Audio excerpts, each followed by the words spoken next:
Oyisi mana bu dorilarni asal bolajoningizga ichirib olasiz. 3 kundan keyin yana повторный konsultatsiyaga kelasizlar, xo'pmi? Yo'talari ancha yaxshi bo'lib qolgan, bitta tekshiraman, dorilarni yaxshi berib olasiz. To'xtang, shundoq hozir dorilarni ichirib oling, vaqti bo'lib qolibdi-da. Dori nima shunaqa beryapsizmi? Yo'q, tomchi dorilar bunaqa ko'rinishda berilmaydi. Bu sizni birinchi bolangiz-da, shuning uchun bilmayapsiz. Keling, sizga o'rgataman. Birinchi navbatda bu ochiq holatda saqlanmaydi. Qoshiq toza bo'lishi kerak. Ikkinchidan, uyga borib ichirasiz bu dorini. Birinchi navbatda dori ochilishidan oldin yaxshilab chayqatiladi, chunki ularning tarkibida cho'kma paydo bo'lib qolishi mumkin.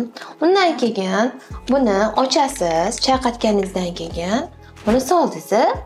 1 2 3 4 qancha miqdorda yozdim? 5 ta tomchi dedim.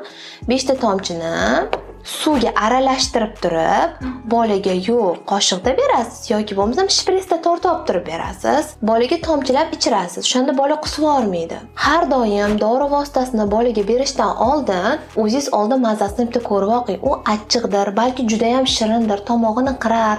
Suv bilan aralashtirib bermasangiz, bolaning tomog'ida qoladi.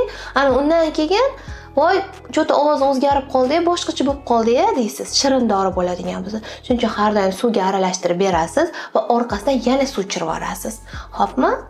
Xo'p bo'ladi, doktor. Boshqa bunaqa holatda bermang. Xo'p, sog' bo'ling. Men hozir sizlarga tomchi dorilarni bolajonlarga qanaqa qilib berish kerakligini o'rgataman.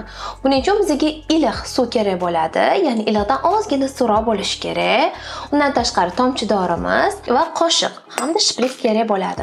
Tomchidagi dorini olamiz va avval chayqatib yuboramiz. Chayqatganimizdan keyin qoshiqqa 1 2 3 4 5. Masalan, 5 tomchi deylik. Suvimizdan soldik. Ya'ni bu xona haroratidagi emas, issiqroq suv bo'lishi kerak. Iliqdan issiqroq bo'ladi. Bola tomog'i og'rib qolishi kerak emas, muzdek bo'lsa. Bizga kerak bo'ladi steril shprits. Ana endi bundoq qilib suvga aralashtirganimizdan tortib oldik. To'g'rimi? Soldik va yana tortib olamiz. Mana tomchi doridagi bu achchiq bo'lsa achchig'ini kesadi suv, shirin bo'lsa shirinini kesadi. Ana endi bolaga tomchilab lunji orqali sekin-astalik bilan yonboshlab yotqizib beramiz. Bitta burnini siqorsangiz ham bo'ladi. Orqasidan keyin yana bitta suv berasiz. Mana polностью ichib bo'lgandan keyin yana suv tortdingiz va bolaga orqasidan yana suvni tomchilab ichirib olasiz.